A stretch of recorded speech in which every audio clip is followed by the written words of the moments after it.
Баян құз, баян қыз, баян асқартау, баян ақшабау, баян толқыған көл, баян шалқыған ел, баян батыр, баян ән, баян сұлу, баян сән. Зекебай Сұлтанбаев 1931 жылы 15 наурызда Баянауыл ауданының Басшылық ауылында дүниеге келген.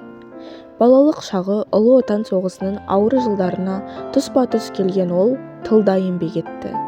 Соғыс аяқталғанда білімге құштар Зекебай Сұлтанбаев Баянауыл орта мектебін тамамдап, Қарағанды педагогикалық институтына оқуға түседі. Алланың өзі жаратқан. Әке мен шешеден басталып, аға менен ападан басталып,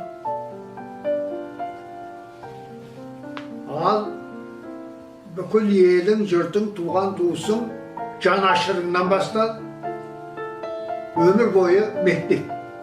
Бұл халық ағарту жұмысының негізгі құрылымы. Мен бұл жөнінде өз өмірімде үлгере алмай қалдым, бірақ облыстық оқу бөліміне үлкен экрандық тұлғада сол қала ағарту жұмысы қалай құрылатын істеу керек, кім жүргізеді оны, болашақтың мінез құлқы қалай болады.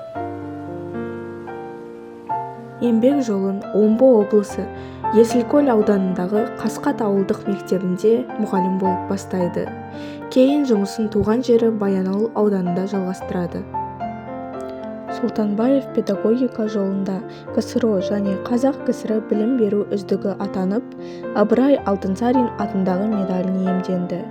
Баянауыл ауданының құрметті азаматы, әдебиетші ретінде жыр жиһазы, Мәшһүр, Жүсіп, Көпеев, Адам, Айшуақ және басқа да кітаптардың авторы.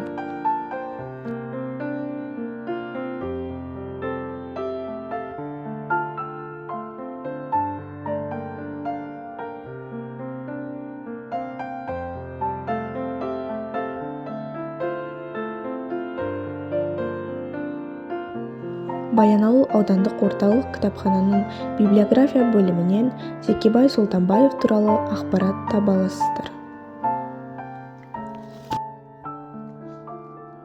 Қасиетті неткен мұнша топырақ, бұқар жырау жаяумыса туған ғой. Мәшһүр Жүсіп, Сұлтан Махмұт, Асылжан, ерте шығып жауқазындай ашылған.